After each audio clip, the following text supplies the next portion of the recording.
everyone, welcome back to another Shady Casters video. I'm Harry. Joining me today, good friend of the channel, all the way from the Old World Legends in LA, Evan. Good to have you back. Yeah, we prefer it to be called Southeast Nagarond, I think. Very appropriate. I was expecting you Southwest to. Nagarond, there you go. I was expecting an Aussie accent or something then, like last time. No, I had to try really hard not to say "good day, mate" or anything like that. I suppressed it. But we're here today. But this is our High Elf, pity party hour where we're here to talk about all of our High Elf needs in a place where, yeah, we get to play our little violins and we get to chat and we get to have sympathy because we're both High Elf players. So I don't have to listen to Mike being like, "No, but orcs are better" all the time, which is what happens on my show. That's right, and everybody knows I'm a tragic one army man at the moment with the High Elves. So Evan and I are talking a lot, we always talk a lot of High Elves. So Evan said, let's just do another video and have a bit of a chat about where High Elves are at currently. So of course I was going to jump on board, and here we are. So we do have a bit of slides to hopefully keep us on track so that we don't talk for. Evan and I could probably talk and complain for 3 hours about High Elves, but we're not here to do that today. We want to keep it concise.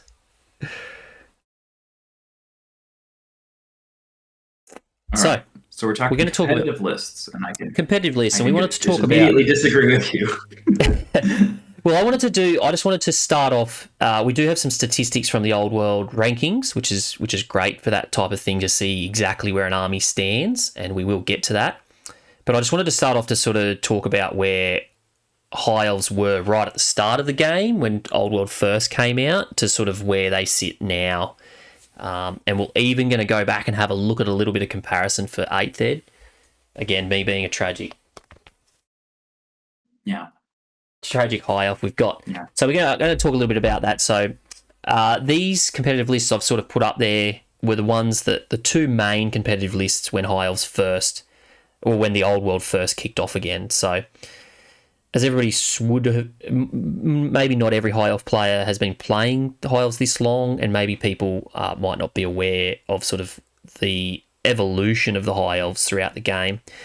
But definitely the first common competitive list, the one that was winning a lot of big tournaments, was the core Sister Star. Yeah, and that was kind of a weird situation, and obviously taking advantage of the idea that you can have a noble with Pure of Heart, so he's leadership 9 on a Griffin, so he's got 18-inch command range, and then people can use his leadership even though he's not the general.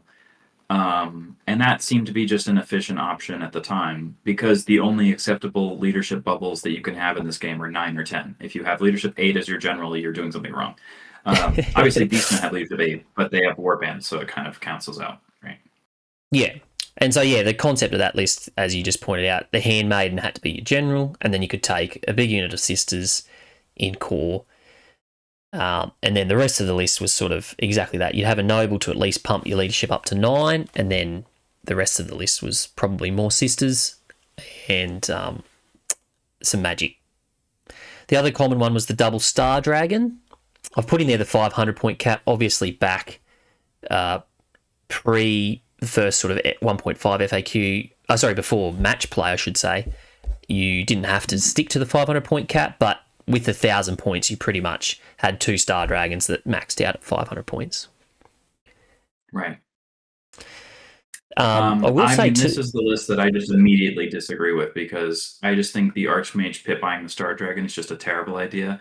The Star Dragon is only better versus like things that this Archmage should never be fighting in close combat. It's like better versus a Chaos Dragon and a Lord on Chaos Dragon. It's better versus, like other 400 to 500 point characters.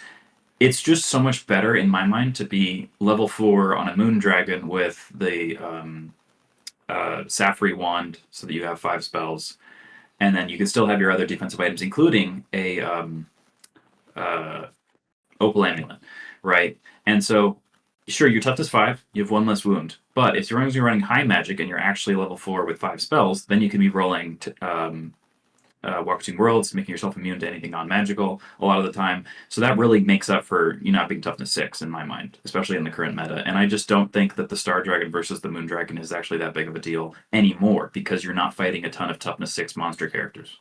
Yep, and I totally agree with that. That you could go either way. The double Star Dragon was the common one, sort of maybe for the first 12 months of the game for sure, and then people started to sort of tinker with that list a little bit more, and you did see the Moon Dragon more commonly.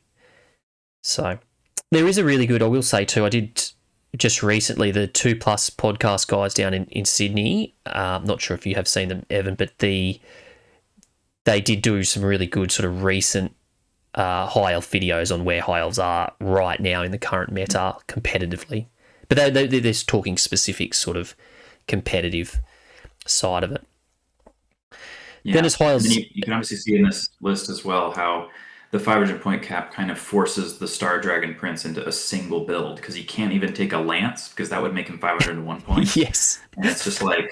Yeah. And it's just so annoying and so boring to me. I've been running the Prince on a Moon Dragon and just so I can buy more items. And the annoying part is that usually what I do is I either buy the Star Lance or I buy the Meteor Hammer and just consistently not have it be worth it whatsoever.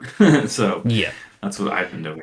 The subpar build that I used most recently, I had the Archmage on a Frost Phoenix and did a bit of illusion bonk hammer, which I just found it fun, and again it did open up a few more points, but it wasn't the most efficient when you're thinking competitive or talking competitive lists.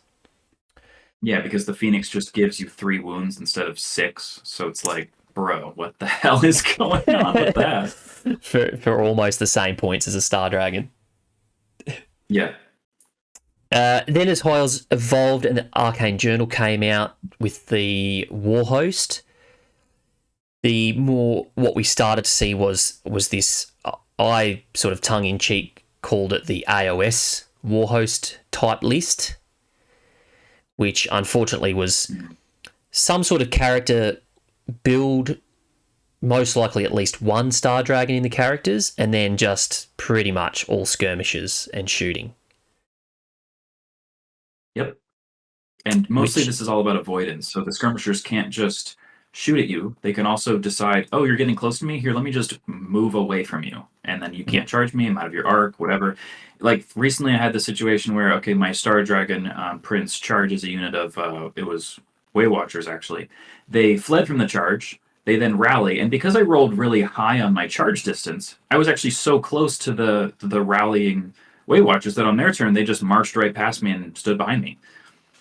Because if I had rolled lower on my charge, I would have been able to still see them. But because I rolled high enough, they were able to go right past me. And that's just something that only skirmishers can do, for the most part. Yeah.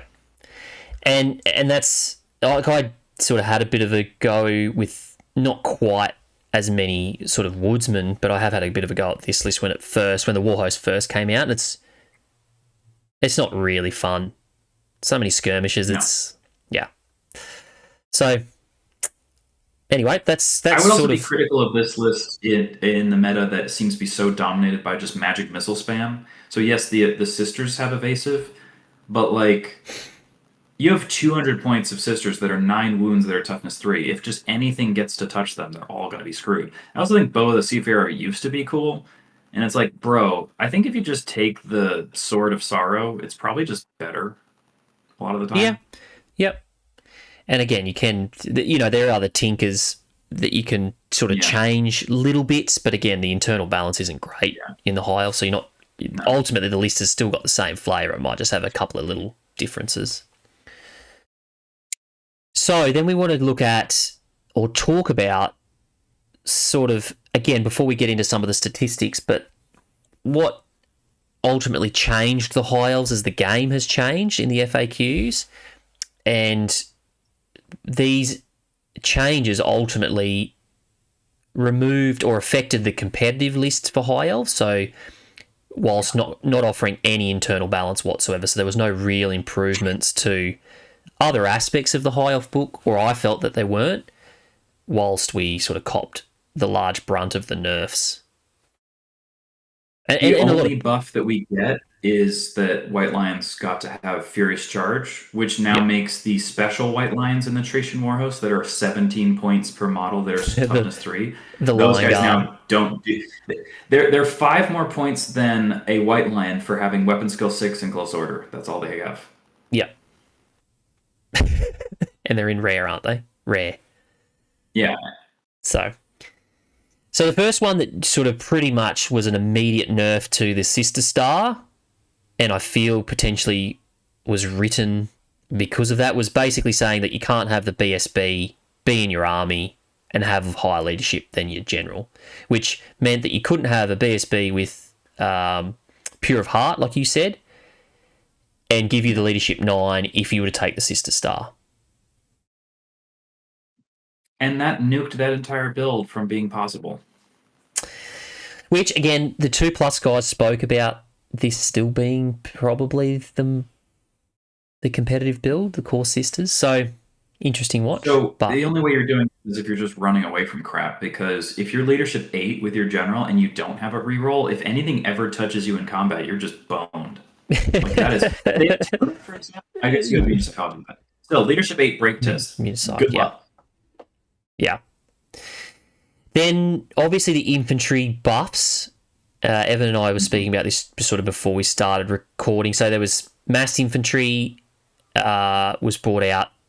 Then there's the outnumber, so which gives you the extra combat res I was getting at, which ultimately buffed, I guess, the cheaper infantry, like infantry where you could take large amounts for low points and basically just stick a big block somewhere in the middle of the field or somewhere targeting a secondary objective, and you're getting an extra combat res. Not so much, it's not great for elite infantry, or it didn't really give a buff to elite infantry, I don't feel. Well, the double up, because they also changed close order to only work if you have unit strength 10. Of course, which I can't tell you the number of times that I start a combat with 15 or so High Elf archers, and then 5 of, or let's say there's 14 High Elf archers, and 5 of them die. So then I have 9 left, and I don't get close order +1 anymore. It's like, Jesus Christ, ugh, awful. Yeah. So and then I guess the triple whammy there as well is what we're going to talk about. The Star Dragon now all of a sudden with those rules changes, then the challenges and mounts where you can't get the overkill, plus then the additive of Monster Hunter's Tapestry. So now you can't stomp the unit. Basically nerfed the competitive side of the Star Dragon without it balancing anything internally in different parts of the book. Yeah, I would say now the Star Dragon isn't even all that good. If the opponent is taking one of the 5 best armies in the game and their biggest unit has the Monster Hunter's Tapestry, I often feel like I don't even really love the idea of taking a Prince on a Dragon, because the Prince doesn't shoot. If the Archmage on a Dragon, he has the option to go back and forth. He's flexible. And so If you've got a big Gore block with Slugskin and Monster Hunter's Tapestry, the Prince is going to do way less than a single Archmage who has a Fire Breath attack, which is actually kind of useful now, and magic missiles, right? Because I think that guy actually does way more for me now. Absolutely. I think, the utility value now of, exactly that. A mage, a level 4 or a level 3 on the Star Dragon far outweighs the fact that a Prince sort of, can be pretty much useless now in the game, or not nearly as effective. You instantly lose to any 3-point per model infantry unit that has a champion. Yep. You can't fight any of those. Yeah. You instantly lose versus the Death Star, because no matter how much damage you do without the stomps, you can't grind through how many guys they have, so it doesn't matter. So you can go fight artillery. Yeah. Right. Maybe some units of knights where you might be able to kill enough to sort of outweigh any combat res or static combat res at that. I haven't seen any. We had a teams event with 30 players. I saw like 4 units of cavalry at the event. Oh, well. Long live the Death Star. Yeah, like I'm not just saying Death Stars. It's also just like there just wasn't cavalry. There wasn't Blood Knights. There wasn't Hex Race. There wasn't. There was like a single unit of Knights of the Realm. I brought Illyrian Reavers. Like, people are just not playing cavalry. It's like, oh, infantry's so bad. There's nothing else on the table. There's infantry and there's artillery. That's it. Yeah. And wizards. Then another nerf we had there, just the match play guide, which we spoke about, capping the high elf characters, mounted characters, to the 500 points, which was not a huge nerf because we sort of were self-limited by that anyway, but it definitely meant, you couldn't really be stacking your prints on a Star Dragon because you hit that 500 point cap. So my biggest problem with this was, so now I just take 2 instead. Mm. So instead of taking one 600 point character, great, now you've got 2 500 point characters. What problem did that fix? I don't think it fixed anything. The way that you really fix it is make the combat resolution so insane and the no stomp banner on your Death Star, and now the monster characters often die to things like Vile Tide spam or artillery, and then they can't find a decent target to fight in close combat. So what are they doing? Probably nothing. I actually think you could just revert this change today and the top armies would not change. Yeah, I totally agree. I think the only unit in the entire game I mean, maybe that was also like an attempt to stop proper Death Stars, like almost like whole army Death Stars, maybe, because it limits a whole unit at 25% pre-characters. So maybe that's the only thing that it sort of stopped. So I put 1,000 points of characters into a 500 point unit of infantry. That's right. It becomes a 50. What changed exactly? Now instead of a 600 point Chaos Lord, you have a 1,500 point unit of gore or whatever. And that's what I was going to say. The only thing I think it really affected was the Chaos Lord on a dragon. Ultimately, right? That's it. So, but the biggest nerf, it really reduced how many different builds you can play with your Prince on Star Dragon. If you're trying to play, like, what I really like doing is I have the Star Lance. I'm on my dragon, and I've got Blood of Calidor, right? And then I take Seed of Rebirth and a Charm Shield and Opal Amulet. So I have to rely on my Blood of Calidor 6-up ward most of the time. I have a single Charm Shield, a single Opal Amulet, and great, now I'm not allowed to do that anymore. And that's not even all that good. That's fine, right? Yeah, that's not the scary thing in the meta. Not at all. Starlink's definitely not. Yeah, because it's obviously only effective on the turns you charge. So yeah, every time someone charges you, you're like, great. You know what's funny? Every time I fight with my Prince and he has the Star Lance, the fact that I can reroll ones to hit with my Strength 4 sword actually comes up a lot. Like, comes up a lot. The fact that, now I get to reroll ones. This is awesome. Yeah. We use that rule so little. I forget it most of the time. I don't even remember it with my mages. I try really hard because our weapons are made out of Ithalmar, which is basically Mithril, but it only works on stupid ass swords that only as a backup. It's like imagine if you had really cool bullets for like an army in like at 40k or whatever, but it only worked on your sidearm, like it only worked on your M1911. You're like, okay, what about my rifle and my machine guns? Nope. You're like, I'm confused. I really don't get why we went to the effort. We didn't use the same metal. We didn't make the great weapons. Yeah, if Ithalmar weapons was on all of the elite units and they could use it on the weapon that they had, wow, that would be fucking cool. In fact, that's you want Renegade High Elves? That's Renegade High Elves. Phoenix Guard real and ones to hit. Swordmaster's real and ones to hit. Be like, oh, wow, okay, yeah, damn. Which we've got a perfect comparison coming up with that, so it's a good point. I think Ithalmar weapons, maybe. I think it's specifically Swordmasters. I want that on no matter the most because it barely does anything, but it would make me feel a lot better. The white lines, got to have it on the white lines too.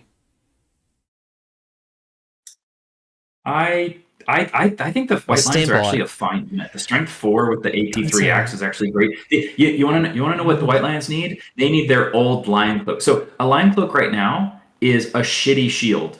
Because a Lion Cloak gives you +1 armor save against non-magical shooting only, in an edition where it's just magic missiles constantly. And so if I just had a goddamn shield, it'd be better. The Lion Cloak used to give you +2 armor save versus non-magical shooting. So then it actually was different than a shield, but now it's not. Yeah. It's the same thing as a shield, which means what is going on? I'm confused. Yeah.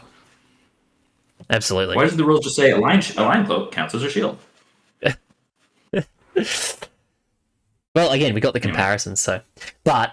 biggest nerf, the conveyance. So, as you said, the only self-conveyance spell is Walk Between Worlds in High Magic, and that copped the nerf. Yeah. So you can't, if you declare a charge, you can't cast it, which pre-FAQ, the rules as written, you could charge, and because it was a self-spell, you could still cast it, which was easily the biggest defensive spell for High Elves. But now Yes. it's, the turn when we need it the most, we need to go into combat and hopefully not lose half of our unit. We now can't cast that. It's more of a, leading up to charging, it can defend us a little bit. It does give you a reserve move as well, but a big nerf. Reserve and again, great. No adjustment to that spell in terms of casting value. I know people would still probably say that it's somewhat of an OP spell, potentially. But again, we're just pointing out that it's a 10 plus to cast, which is the same as like Miasmic Barrage, which used to be like one of the best spells in the game.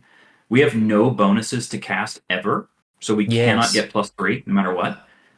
We do get a reroll, which unironically is actually better than a +1 because as soon as you fail it and you roll again and you do get it off, it's immediately an 11 to dispel, which means it's not getting dispelled. So if you just save your reroll for that spell, there's like a 60% chance it happens. And what I find is instead of it being this thing where in 1.0 you would roll Walk Between Worlds or would use Lore Familiar and then just roll the spell every single turn of every game, and you would just be completely invulnerable damage. You're just risking it, but the fact that it turns on, like, people jump over through hoops to try to get a 5-up ward save cast on their unit, and then you know what happens every single time I cast Earthen Ramparts on my unit? I get it shot at or attacked, and I roll no 5s. So it's just like, why did I fucking do that?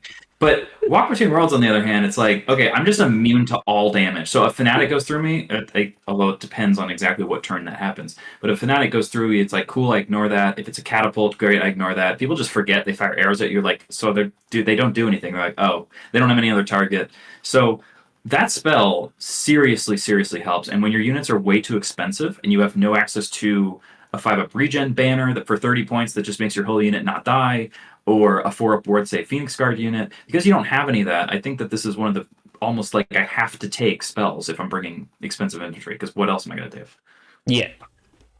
That's a great point. So, and I think you pointed out something else that I actually probably didn't put on there, but that was the changes to your level 4s and your level 2s, whereby they only add the +2 and +1 to cast now instead of the +4 and the +2. Yeah. But again, we just wanted to point out... A better fix for the game would have just been to say, ban level 4s from match play, but keep it the plus equals your wizard level if you really want to do that. But that would be a better fix. Yeah. You could just have only level 3s at most, but, Yeah. No, they just divided it by 2, which made Mortuary Cult and Wild Herd the best armies in the game. So, yeah, look, we just wanted to point out that there was the nerfs to the High Elves in the FAQ changes, but no real internal balance. Like, cool, go ahead and nerf our OP lists, but potentially, help us out a little bit in terms of giving us some other cool options to take that might make the book a bit more balanced and everybody can have a bit more fun with some different builds rather than, oh cool, you've just nerfed the hell out of the only thing that we can sort of take to maybe win a tournament, which we don't really want to take anyway because it's boring.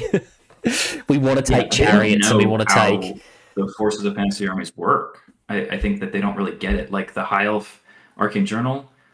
So the Sea Guard one has no access to any attacks that are higher than strength 4. Yeah. So your whole army is strength 3 and 4 across the board. In a game where you might play against shooting. Yeah. Okay, so you've got like 2 bolt thrower shots. Yeah. Right, and then you have a Griffin guy who has 3. The Griffin has 3 attacks at strength 5.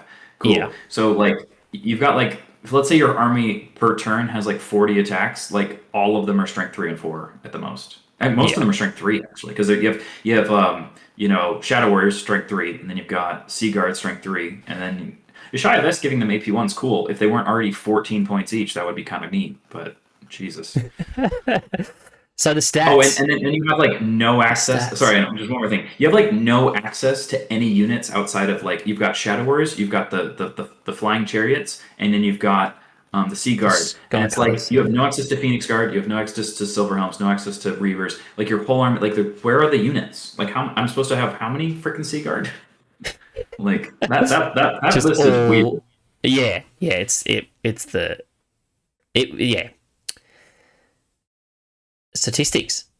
So this is from Yes, Old World Rankings, as we spoke about. Great source to really have a look and dive deep into where you think your faction might be sitting, and in particular different armies of infamy might be sitting. So I've got the first table up, which is pretty much from the start of the Old World right through to the big FAQ that sort of changed everything. 1.5 changed everything, but I've gone up to 1.5.3, so up to January of this year. And you can see High Elves. So I've put the first place, which is Jade Fleet. Both Cathay and Jade Fleet are sitting at pretty much the same stats. Surprise, surprise. Renegade Crowns. Before this part, they were almost the same army lists, right? They kind of got retconned to be different. Yeah. Renegade Crowns, unfortunately, they represent the bottom of the rankings, and the mean I've got there in the right hand column there. The win rate mean was 43.7. The first thing you can see there is that the Warhost, whilst it didn't have a huge amount of playtime in that, it didn't have as many games as say a lot of other armies, but it was sitting nicely at fifth. It was just outside the sort of OP range off the table, and was sitting at 49.4, but you can see it was well above the mean. Whilst the Grand Army, the High Elf Grand Army, was sitting pretty much bang on the mean, and you can see they're like a midfield army sitting at 21st. So, and again, I don't want to make this video like a massive whinge that High Elves suck all around. High Elves definitely, as you can see there by the stats, had the ability to be competitive at tournaments. They had really good lists to play. I guess more what Evan and I are getting at in this video is that whilst High Elves are getting nerfed from the top end of the army, we're not getting balanced to have more enjoyable options to still take to tournaments and be competitive. We still have to take the top end of it. So we don't fit the current meta mold. The current meta mold is I want a cheap Death Star unit that's a core infantry block. Then I want to have some way to spam wizards that all have a magic missile that they can guarantee that they take. And I want them to be +3 or 4 to cast with that magic missile. And then I want to have a bunch of other units in core that are skirmishing infantry that are 5 or 6 points each. We have none of any of the things I just said. Yeah. And then you can see from this table now, from FAQ 1.5.3, so that's from January of this year, where all the big sort of nerfs came out, or changes, I shouldn't just say nerfs, but the mean came down because a lot of the top-end armies did get better balanced, so the mean came down to 40.9% of winning. You can see there the Jade Fleet still sitting at first, but they've come right back down to the 50% since then. So there has been a significant balance, as I said, to that sort of top end of the factions. Yeah. But a significant drop for the Warhost, dropping down to 14, so dropped sort of 9 places. The Grand Army sort of still sitting around that mid-range, and they've still dropped to that sort of mid-range 40.9. And then the Renegade Crowns again, still at the bottom, way down at 31.7. But I guess again, what this statistics, I guess, at least showed me is that the High Elves copped the nerf, but with no real gain to sort of rebalance the army. They just sort of got nerfed, and so therefore competitively they just dropped.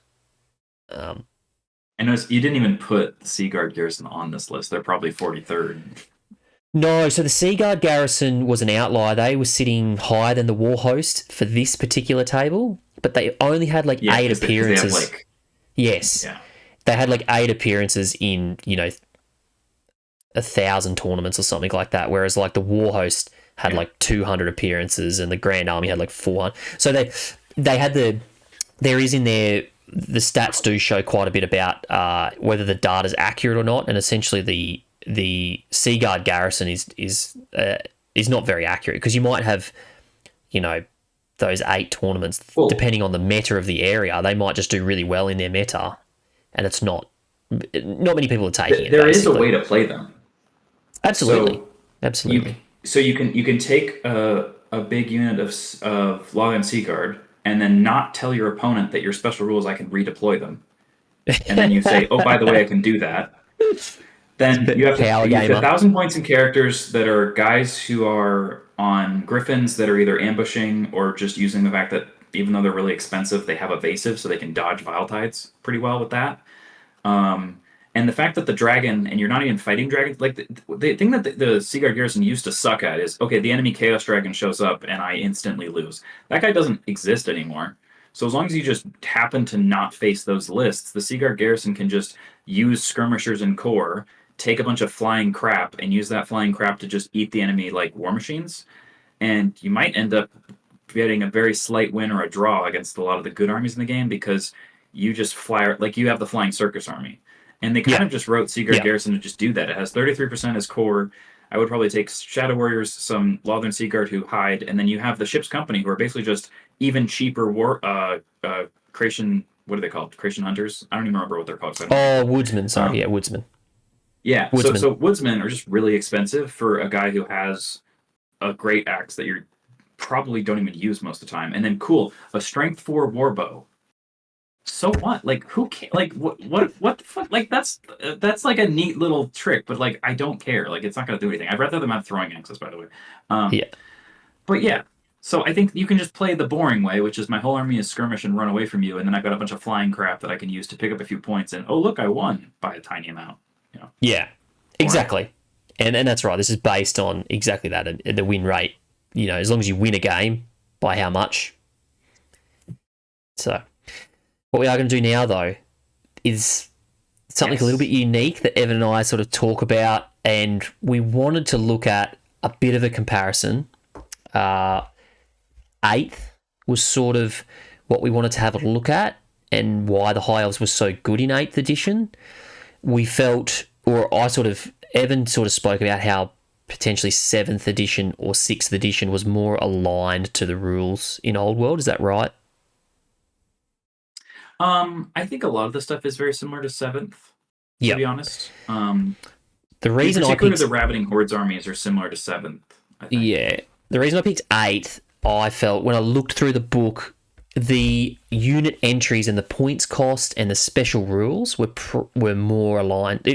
Some of it, actually looking at it now, some of it almost feels copy and paste to the Old World. So whilst and on that note, because the points and the special rules for High Elves are so similar between the 8th edition book and the Old World, yet the rules, the core rules of the book are so vastly different. So that's what I wanted to sort of compare, because I was like, hey, why are we sort of the same as we were in 8th edition, yet we were so much better in 8th edition? Yeah. So I put up an Archmage because for so long, Magic, we were so strong in Magic. Feels like in the Old World, we're not. We're sort of like maybe a mid-tier Magic user. So the problem we have is that our signature spells don't have magic missiles in it. Yeah. If an Archmage had Vile Tide as a 6 spell and he just got, instead of plus 4 to cast, he had reroll to cast, sure, that'd be fine. Yeah. But the simple fact is that certain armies have magic missiles as a 6 spell and other armies don't. And we're one of the ones that doesn't. And when you can have that and you can spam it, it's very, very strong. Well, on that then, so looking at the art, this is the entry from the 8th edition book, the Archmage. Yeah. More expensive than the Old World. Far more expensive, I believe. No, he's 185 in Old World. Are you sure? I think he's... Let me have a look. Or is he 185 after he becomes a level 4? He's 155 base. So as a level 3, he's 155. So yeah, he's cheaper in the Old World, but obviously the rules-wise, not much different. So it did have leadership 9. Yeah, Lillian's leadership 9 I think is a Blessing, big deal. The fact that the Archmage can't be your goddamn general almost ever kind of sucks. I yes, hate it. yeah. So Lilith's Blessing was +1 to cast using high magic only. But a big thing, I think, was that we could use any law of magic. Well, and Lore of Life existed. Yeah, And and Shadow, light. those two. Laura Light. So Laura Light was... the big difference with Old World Magic and 8th edition Magic is 8th edition was all about having one or two spells that would change the whole goddamn game the one time they go off. Yeah. But Old World is all about having one signature spell that you can cast a million goddamn times and have it guarantee go off. And so Old World is a better game in the sense that it's cool Absolutely. that it's not all about the one cat. The one purple sun that kills the entire Ogre Kingdom's army, that sucks, man. That's awful. Yeah. Screw that. Yeah. But on the other hand, the fact that there aren't spells that dramatically change the math for a Swordmaster of Hoeth fighting Snotlings, and I lose more points than I'm killing no matter what I roll, is it because that happened to one of my games. We're gonna do another video talking about that. But yeah, and what did 8th edition have? So you had High Magic, where you could have your signature ability was that every High Magic spell you cast, if you had cast at least one, the wizard and his unit would get +1 to their ward save. For Phoenix Guard, that meant going to a 3+. Fucking hell, that's insane. Okay, and a lot of stuff had dragon armor. Yes, and so you could have some kind of a ward save to start with. You could have a big Death Star that now is on a 3+ ward save, or at the very least started off at the 6+. That's pretty good. And it literally just said it basically just stacked with anything. So if you had like a 5+ ward save spell of some kind, you could just make that even better. There was Lore of Life, so you could use Regrowth. You could start healing your expensive AF infantry back, which was amazing, and Alariel was really good at doing that. There was Wisdom's Wildform to increase your strength. Yeah. I think that Shadows might have also been one of the big ones because there's like in Lord of Shadows, there's 3 different spells that say take an initiative test or you die. High Elves are really good at initiative tests, and other people might not be. And if you just shoot things at them that they have to take initiative tests, it's great. And then Occam's Mindrazor. Let's make all of the High Elf Spearmen strength 8, AP 5 with all of their spears. Jesus Christ, that's insane. And they reroll the hit too. The Coven of Light, Evan. The Coven of Light. No, I never did the Light Coven. I didn't like that. I didn't do it. It's so fun. But yeah, look, by no means am I, comparing the rules overall in terms of like the Old World is a great game in comparison. Eighth had a lot of really hobby crush moments. There's no doubt about that. But yeah, what we're just looking at is sort of the fact that the elves were the same in 8th as they are sort of in Old World, points and special rules wise, but there's a significant difference in how they perform and the balance in the book. So I'll move on to obviously the Archmage thing to point out there is it's pretty much the same as it is in the Old World. We weren't any really sort of... The Book of Hoeth was a magic item that just let you re-roll a single D6 per spell that you cast. Whether that's better or not, I don't know, but it's there. That's probably better because I'm assuming it would have let you do it after seeing you had a miscast. You could reroll a 1 to not miscast. Well, that was the only thing. I think that was the only thing that they FAQ'd. I think if you miscast, you couldn't reroll it. Yeah. Okay. You could roll and then go, oh, hang on a second, that was a bad roll, or Yeah. Archers, exactly the same as the Old World, same points.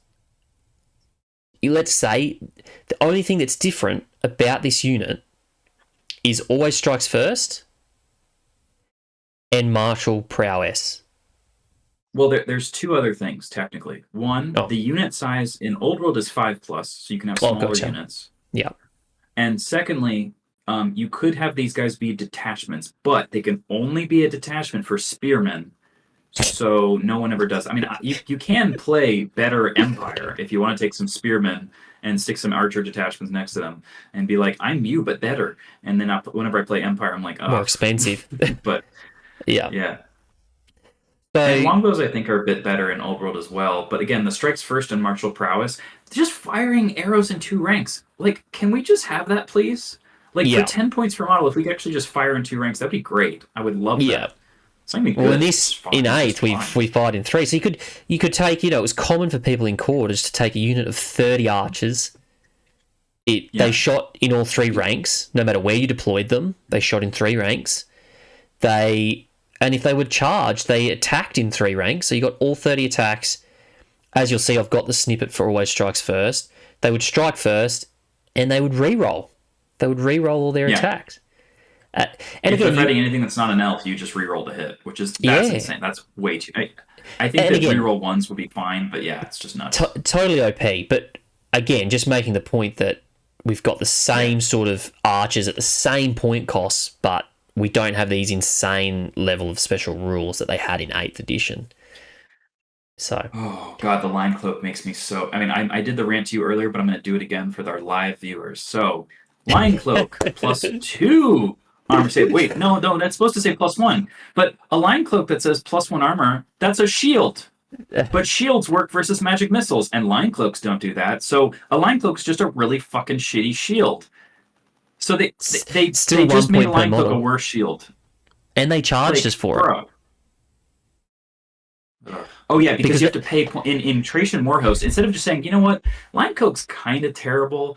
Like if you want to have it, you can have it. No, now you have to pay points to give your spearmen and archers a line cloak that's a worse shield. And the woodsman too. Get out of here. Yeah. The woodsmen have to pay for it. Ew. And technically, the White Lions are paying for it as well because they're 15 points a model in the old world.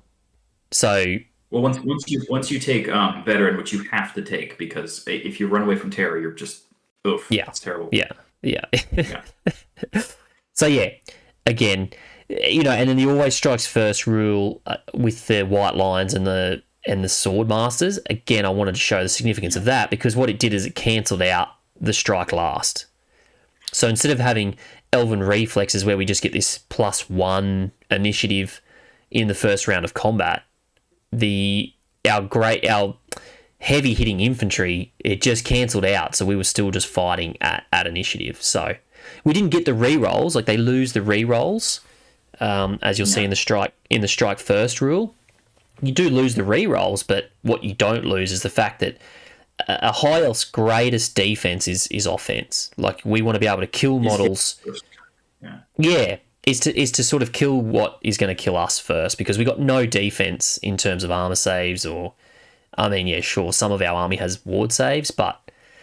Yeah, but 8th edition was an edition where you could swing first and it didn't matter because they had step up and they just had enough guys that they would just still be alive at the end. So it would matter against small unit fighting, but then the sucky part about that is it meant that just small units didn't exist. It was just my Death Star bumps your Death Star. I used to call it the belly bump.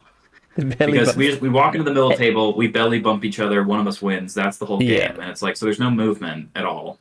Really. And you make a good point there because, because exactly that. It was like we had always strikes first, but in a game where the step up rule happened anyway, so it's not, in the old world, yes, sure, if elves had always strike first, we would just kill the entire sort of fighting rank of our opponent, and then they would not have any attacks back.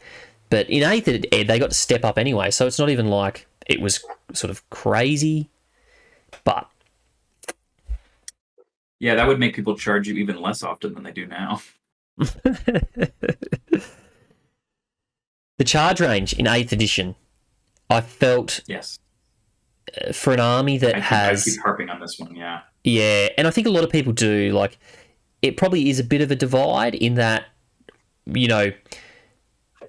if we brought this type of thing back for infantry, then, does cavalry become useless again like it was in 8th? Well, not useless, but sort of not great like it was in 8th. Like it wasn't really a very dominating sort of... Cav couldn't really dominate infantry very easily.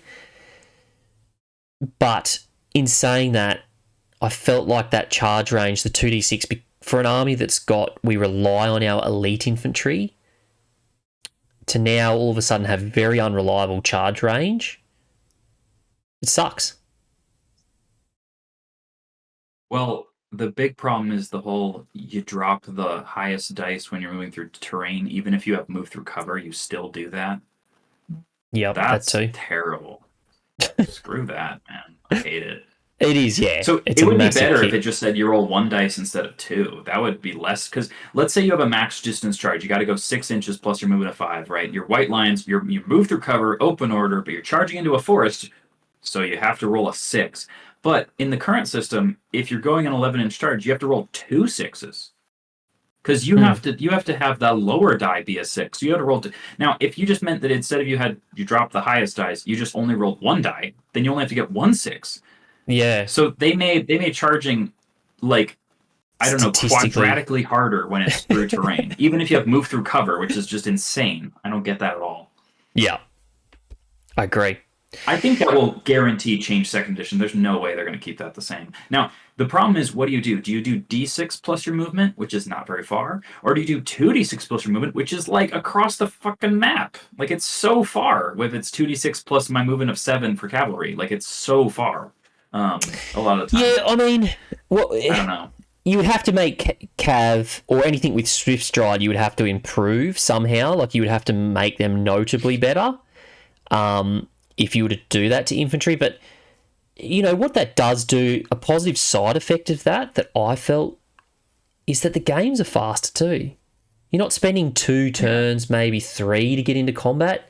Like, yeah, okay, you could charge across the board. So, like, again, big Death Stars, you just push them up the middle and then charge ahead. But I think with the dynamics of combat, as in with Fabigo and Give Ground, I don't think you if that's the way the game sort of goes, you can't just be charging up the board anyway, because if you get countercharged the next turn, Yeah. you're going to lose. I got something for you. Something for you. Charge range is 2d6, not plus your movement. But if you roll lower than your movement, you go... Like, in other words, movement's your minimum number. But that's still only 12-inch charge then, right? Maximum. Yeah. It's still not enough for But then, infantry. you know what's funny about that? Then all of the... And if you don't have Swift Stride, all of the charge ranges are the same number. So you can't do the thing right now you can do, which is I'm movement 6 ogres, you're movement 5 elves. I'll stand 1 inch out of your charge range. So I can charge you. You can't charge me. Yeah. So if it was just 12 inches, but your movement was minimum, then it needs a rework. Get the same distance. And cool. It needs a rework, and I mean, it could be as simple as too. They've just got to remove the infantry rules that they added, like remove massed infantry, remove the close order rule, because if infantry are going to find it easier to get in combat, then you've got to, you know, not make them too insanely good in combat in terms of combat res. So, and that would just balance out infantry a little bit more, I think. So in particular, nobody ever goes to me and says, "Oh, it makes so much sense that when you charge me in the rear, I can fight in 2 ranks backwards." No one ever says that. They say, "Oh, is that really how it works?" I'm like, "Yes." Jesus, like, so press of battle should only work forwards. In fact, change the rule to the following: when the fighting rank of infantry is in the front rank, they can fight in 2 ranks. So when they charge, they can fight in 2 ranks, and when they get charged in the front, they can fight in 2 ranks. But when they get charged in the rear, they don't. Yeah. It's an obvious one. Sorry, I'm actually just at the point where I'm like, I am going to write my own FAQ that says disregard all of Games Workshop stuff. Do this instead. Until 2nd edition, try this. It'll be better. Yeah. Well, hopefully I'm it's actually going to do that, I think. Not too far away. Because some stuff is just like, it would be so much better if it was intuitive. You know how many people will declare a charge against a target? The target flees. They then measure, okay, so I didn't roll high enough to catch you. So then they go the number on that, like they treat that as a failed charge and they go like 4 inches forward. No. That's not how it works. When someone flees and you try to catch them but you don't roll high enough, you go the full number. So you very often end up like 1 inch away or whatever. And the fact that works differently than a failed charge, I think is actually a big flaw in the game that just makes people's heads cook. I think that it'd be way better if you fail your charge, just go the full number and just be 1 inch away. Screw it. Just do it. I think that's better for the game. It'd be cool. It'd be like, oh, you're just right next to me? Great. Yes. Yep. You know what? Totally. You know what else? If that's how the game worked, you'd actually be able to use breath weapons a lot, because someone would try to charge the dragon if they were frenzy or whatever. They failed the charge. They would end up right next to you. Go, oh, cool! Now I can actually use my breath weapon. Sorry. No, it's good. It's good. You know, this is what we didn't want to make this sort of purely, like you said, playing our small violins for High Elves. So it's good to sort of talk about it as a holistic of the game. a holistic view of the game. Every time I play the game, I do the exact same thing, and then the game takes 5 hours because I've been ranting for 2 of them. You've played me. That's what happens. Our game was relatively quick. It was a bit of a bloodbath. Yeah. Check it out, guys. It's on Evan's channel, The Old World Legends. We did the battle rep on that.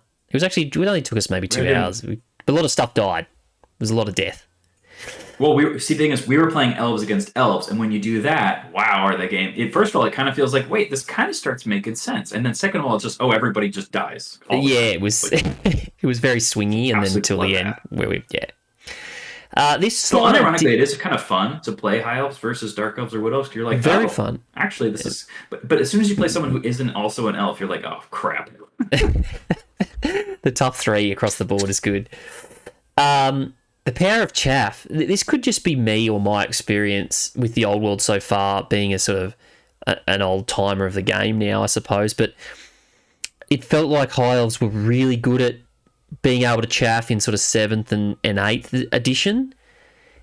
And it was like a really valuable tool in our army. Not saying that it can't be done in the old world, but there's a lot more thought process that needs to go into it. And our chaff units are not as good at it as they were, and more expensive. Yeah. Potentially. So this slide I put up, this is sort of based off infantry, right? Where I've got a scenario here where you might put the chaff outside the overrun range, right? So if Unit A was to charge Unit B, let's call it a Great Eagle, you might want to sit normally outside the 12 inches so that if Unit A overruns, they're not going to clip your unit of White Lions or unit of Swordmasters, let's say, because you need... Well, White Lions are the perfect example, right? Because you want to get that initiative bonus for the charge. Yeah. So if you were to set up like this in the old world, you'd be out of max counter charge range. You wouldn't be able to... If they stopped, if Unit A kills Unit B and just tests to restrain, you now would be outside of your max charge range, because your max charge range is 11 inches. Including the wheel. But if it was 8th edition, you'd be sitting at your average charge range, but you'd still be outside the overrun range. So you'd be protected from getting overrun into, and you'd still be able to make your charge the next turn. So the effectiveness of chaffing... Well, the other thing you're not is also in the old world. Let's say Unit B was the Great Eagle, and he's a little bit more on the left-hand side, right, of Unit A. And then when A charges B, you flee, and then Unit A charges towards B and catches them and kills them. In previous editions, you would just be stuck facing like at a 45-degree angle to Unit C, where you're exposing your flank. Gotcha. And in old world, you catch that unit, and you immediately just go, cool, I test to reform, and you turn back around to face forwards. So big Death Star bricks that are really wide often just can't get flanked by using chaff to screen them. Yes. Like, unless they just fail their restraint test, it's not going to happen. Or they reform, and I do reform test, like with the old world version of this, I do like giving some advantages to the player or the unit that is being aggressive. Right? It did feel there were some bad feel moments in 8th edition. Don't get me wrong, whereby you would be aggressive and you would do an overrun or something, and you'd overrun by an inch too much, and you'd be caught in a really bad position, and you were the one being the aggressor. So I do feel like old world has cleaned that up a little bit, and there are areas where it's like, yep, cool, but they have sort of taken away the easiness of chaffing for a High Elf. I feel for our infantry, it's kind of terrible now. Yeah, for our infantry, they have like chaffing for something else is fine, because you can your charge range for, like, if you've got a Star Dragon or Cav, your charge range is still going to be greater than their overrun range most of the time, right? So you can still set up in a generally good position. It's just the infantry that can no longer be in a safe range outside the overrun, but still be in a decent charge range, if that makes sense. Just a point I wanted to make. I don't know if people agree with me on that, but it's something that I feel I haven't seen spoken about much. Well, Great Eagles just don't get taken anymore. For one thing, they can't really. I still take. I've got Great Eagle in my list. Okay, well, most people don't.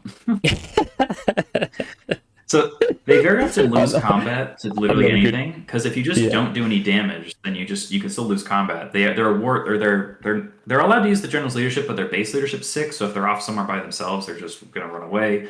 If they flee, then it's really hard for them to rally. Like, I mean, and then if you actually look at it, Carrion from Tomb Kings have almost the same stats as a Great Eagle, but they're 27 points in a skirmisher. Yeah. Cop So that, two High Elves. Carrion is cheaper than a Great Eagle, has more wounds, more attacks, is a skirmisher. It can't flee from charges, but it can be just go and raised. do the same thing to war machines. Can be So raised. like, yeah, and people don't even take Carrion. They're like, nah, I don't need those. So Evan, your expertise. Where Yeah. to now for the High Elves? Okay, Where so do we go? here's the feels good. Here's the feels good stuff that would Not necessarily a make wish the army list. more competitive whatsoever. Because we're not doing Yeah, a Renegade revamp. We're just talking, Yeah. you know, as you said, maybe something that just fixes the game as a whole that also helps High Elves. Okay. So just real fast, the feel good stuff that would make sense that doesn't break the game is Swordmasters of Hoeth get to use the Ithilmar weapons for their sword. Okay. Same with lines. You got to add lines in there, Evan. Add the white lines. I'm gonna. One of the things that I really like about Old World is that they made the Swordmasters and the White Lions really different. In 8th edition, they weren't that, because they were both just a guy with a great weapon. They struck at the same initiative value. The Swordmasters had 1 extra attack in the front, and the White Lions had, like I want them to feel different because they're supposed to be. So Swordmasters having rerolls when their already weapon skill 6 would be really nice. It's reroll of 1. That's it. Okay, every single Beastman unit in the whole game can do that, but Swordmasters can't. White Lions, if their Line Cloak was +2 armor save versus non-magical shooting, freaking fantastic. Awesome. I'll take that. I love that. Then we've got Phoenix Guard. You just have to have a better ward save than a 6-up versus non-magical only. I think it's got to be 5-up versus everything and 4-up versus flaming. That'd be fine. Also, by the way, if that was the rule that you got when you took the mage on a Phoenix, because you get that rule that gives you a 6-up ward that no one cares about because they just buy a talisman protection. If it gave you a 5-up for taking that upgrade, the Phoenix mount would now free up some extra points to spend on other items because you would get a ward save kind of baked in. So that'd be kind of cool. So yeah, the 5-up ward save for Phoenix Guard would make them feel like not terrible. Okay. Yeah, martial prowess across the board. I think fighting with spears to the flank, stupid, terrible. Okay? Yeah. Martial prowess needs to be you can shoot your bows in 2 ranks, and I guess you can you can use press of battle when you charge, I guess. I mean, I don't think that's actually that. When you have 15 point per model Swordmasters of Hoeth who charge in and try to fight Snotlings, and 90% of the time, if you fight like a unit like that, you will lose more points in models than the guy you're killing, even though you're an elite melee unit and they're supposed to just be chaff. I think that having martial prowess be you get 2 ranks on the charge is, fine. And remember, the elf book, the Forces of Fantasy was written back when infantry fought in 1 rank no matter what, and they were trying really hard not to have 8th edition where spearmen had 5 ranks of attacks fighting. If they were 10 wide, they had martial prowess, they had spears, and horde, they would have 5 ranks. So 50 guys could poke. That's stupid. That's so dumb. Okay, no. Magic items, it's funny you put that on there. I don't think there's any problem with many of the magic items that aren't a magic weapon. High Elves have some of the best magic items in the freaking game. The Seed of Rebirth is nuts. Like, that is just silly. The Opal Amulet, even better. The only problem is you don't have the points to take it because you're a dragon who has 500 points to cap out at, and so you can't take all the cool stuff. In particular, the Starlance I love, but if it was like 10 points, it would be like, okay, great, I'll take this every game. But it's like 45 points, and the Starlance gives you strikes first. So you already have that. So you want another 6 for the Starlance? It's brilliant. It's brilliant, and it would be worth 45 points if it had this. Okay? Yeah. Are you ready for this? Starlance gives you counter charge. You know something that was really cool in 9th Age? I don't know if you played much 9th Age, Evan. I played 1 game of WAP, Warhammer Armies Project, not 9th Age. Well, in 9th Age, the Starlance, or the equivalent, I don't know what they called it, it allowed you, what the ability it had was once per game, you could activate the Starlance and it would be as though you charged. Oh. That turn. So if that would also work. It would be just as good, I think. Just as fun. Yeah. So just once per game, you got to activate it, and it would be like if you copped a charge or you were going on to a second round of combat where your opponent gave ground or whatever, you could activate the Star Lance, and it would act like a lance again. Yeah. I think that it would actually be really cool and very interesting and unique in this game if High Elves had a dragon that had countercharge, even though that kind of barely does anything. It would just be really cool. Like I'm saying, this isn't all that good, right? Yeah, When infantry charges you, you don't get to countercharge them. But like it would also just feel very like Blood of Caledary to be like, you know what, you're charging me. Guess what? And then you can just see, that just feels fun, and it would raise the initiative of the dragon you're riding because you're countercharging. Yeah. So okay, and then I actually think sisters are fine. I don't actually even think they're all that good. I think if you just could fire the regular goddamn archers in 2 ranks, that would already make them worth 10 points. Like, just if martial prowess let you fire arrows in 2 ranks, cool. Yep, that would be. Like, honestly, I don't think it takes that much. The core game problems are things like you just need to not allow the abusive stuff to happen. And like my biggest gripes with the game are charge range is one of them. The way the victory points are calculated just means that Death Stars are the answer all the time. Yeah. If you're not playing Cathay, you take Death Stars. And so this calculating victory points, just change it. Okay, just don't do it that way. I mean, the problem is in most other games, you could use a rule system like, okay, for every unit you defeat, you get 1 victory point. Well, if you have no unit size caps, that doesn't work. Because if I have 3 units in my army and you have 10 units in your army, how is it going to be fair that you have to kill? Like, you see what I'm saying? If I have fewer units than you, trying to say that every unit is just worth a flat 1 point to defeat doesn't work. So in units like Bolt Action, or in games like Bolt Action, where units can only be like 10 infantry models in a unit and they can all get wiped out by machine guns, then yeah, you can say every unit you defeat's just worth 1 thing and it's a flat number. When I stuck 1,500 points in 1 unit and I didn't take that many units to begin with, you can't really, like, that's why they use the victory point system that's based on the points. But like, just do something different. I don't care what. If it's okay, for example, what really fixes our narrative events and makes narrative so much more fun is there's almost 0 victory points for killing people. It's just you have the objectives on the table. Sometimes it's killing particular things, and it's so much more fun. And then what we usually do is it's like if you have at least 1,000 kill points, you get 1 extra battle score, and if you have less than 1,000 kill points, you don't get anything. So it's just kind of a binary: did you get to 1,000 or not? And hopefully, actually, both players just hit that threshold, right?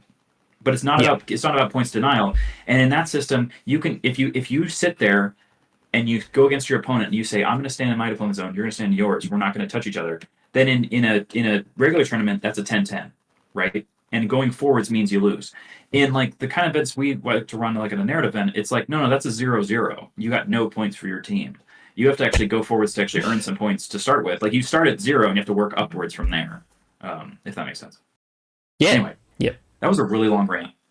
No, it was good. It's good. The only question I will ask is, and we have spoken about it before, but Elven reflexes. I know I did sort of say, core rules, but... So, hot take. You got 3 fixes available. Fix number 1. 3 now. Well, it's gone bigger than last time we spoke. Okay, so fix number 1, you give every single elf strikes first. I don't like that idea. I don't like it. I actually think it's really interesting that certain units have it, like War Dancers and stuff like that. That's cool. The problem is that Elven Reflexes sucks. Fix number 2, Elven Reflexes stays exactly as it is, but charging, you only get max of +1 initiative. Now, this wouldn't be that big of a deal for the game because they actually flattened the initiative curve a lot. Elves have 4 to start with. Humans and orcs and things like that only have 3. So like orcs used to be 2, stuff like that. So they actually like flattened the curve and made a lot of these units more similar. So if you made the bonus you got from charging only +1 at the absolute most, that would actually make Elven Reflexes pretty good. Option number 3 is Elven Reflexes is I have strikes first for my first time I fight in the entire game. I have strikes first, and then after that I don't have it anymore. So you can charge me with a bunch of like squig hoppers or whatever and burn my unit, my white line unit strike first, and they've had to waste it on them, and then I don't have it for the rest of the game or something like that. And it would be a once per game, has to be the first time you fight, you burn it, and then you don't have it anymore. That would be pretty cool. I think that would be really interesting, and it would bring up chaff, would actually have more sense. So you could actually charge your guys in there just to try to burn up the strikes first. That would happen. So yeah, I like that concept. I think, in reality, the only thing that Games Workshop might go for is changing that +3 initiative if you pull off the charge type thing. But if out of all of the things I listed, that is the one I think is the most likely, because first of all, they made a lot of units in the game initiative 3, and then they made elves go from 5 to 4. And so if Elven Reflexes makes you go from 4 to 5 when you get charged, but the other person goes from 3 to 6, the hell was the point of that? The other option is, and there's one more option, but it's really wordy and complicated, and if I was trying to FAQ it would be gross. And it's Elven Reflexes is when you get charged, you get to swing even if you got killed already. So if the enemy swings first, you still get to swing back. Now, that makes you feel like a Slayer. That's a Slayer. That's what Slayers do. Yeah. But you know what I mean? That would be what we're talking. So the thing is, that's kind of the feels bestiest one, because people hate the elves for having so many special rules that stack and they just kill you before you get to do anything. So if you guys just got to go at the same time, at the very least you get to everyone just bumps and you just get to do your damage, right? You both feel maybe okay about the combat because at least you got to kill stuff. Yeah, exactly. Maybe. So you get to automatically tie the initiative of the person you're fighting. Now that kind of gets all screwy when people have -1s to initiative bonuses, or gives you strike last abilities, or things like that. That would be like, how the hell does that all of that stuff work? If you're trying to say, I guarantee I get to swing or something, right? Yeah. Anyway. Well, also, what are you supposed to do if you're supposed to tie the initiative with someone and they have, like, let's say a strikes first tail of the Wyvern, but then the rider on the back has a great weapon, and then the Wyvern itself is initiative 4. So when am I equaling? If I'm trying to say I'm going to equal your initiative, but which one? So that's why that doesn't really, like, so that's a system that would feel the best on the table, but would create so many problems that you would have to be like, I don't know, bro. Yeah, difficult to incorporate. +1 initiative max on the charge is my pick for or either that or strikes first in the first round. Those are the two things I think would be fun. I just think that if you looked at elves, what they were before, having strikes first across everyone, when they got to reroll to hit was stupid. But the fact that it made elves feel like not just humans that are more expensive is cool. Like, elves being humans that are more expensive is sad. Yeah, it's heartbreaking for a diehard High Elf player, but. Look, here we are. This is what we're faced with. When we're definitely doing better than a lot of the other factions. We looked at the statistics. High Elves are still competitive, though. Again, as a long-term player, they are the competitive side of High Elves is boring, for lack of a better expression, and they're sort of a one-trick pony at the moment, unfortunately, so to speak. So I also just wonder if they're one of those armies that wins versus, like, the newer, more casual players, and all of their wins are versus the armies that are worse than them, and all of their losses are versus, like, Tomb Kings, Wild Herd, like, you know what I mean? So in other words, you might have a 43% win rate, but the number of times you're going to go to an event with more than 7 players in attendance, you're going to win the event, is, like, maybe going down to yeah. And we're on the downtrend again, as it showed. The more that these nerfs keep coming out against the things like the shooting and the skirmishes and the dragons that are the power points for High Elves, then it's going to keep sort of landsliding. But look, there are plenty of great videos out there, like I said, that dig deeper into the tactics. 2+, they talk about it a lot, and it's really good stuff if that's what you're looking for. I'm more of a just, get out there and try. I just want to play a bit of a fun list. Unfortunately, High Elves really suck with that, but I think it's been good. It's been a good discussion. It's good to compare to 8th as well, something that I've wanted to do for a while, because I feel like the glory days have been quickly forgotten because High Elves were considered OP. Well, first of all, the Banner of the World Dragon was like an absolute war crime. Like, yeah. But anyway, it's good. It was good to chat about it with you, Evan. It was I enjoyed it. Maybe not everyone viewing will, because High Elves are High Elves at the end of the day. You either love them or you hate them. there's no in between. And hopefully there's some love for High Elves coming into 2nd edition. Well, that would require them to, like, pay attention to the elves and notice they will. That something will happen. Notice that they exist. Thanks for coming on, Evan. It's been great to chat again. And as Evan mentioned, we will be hopefully doing another video based on Evan played High Elves at teams. So we're going to have a look at hopefully having a bit of a chat about that, but that'll be in a separate video because Evan and I get carried away, as you guys know, and our videos run for a long somehow time. this was an hour. We was not supposed to be an hour. Thanks, Evan, and thanks everyone for watching.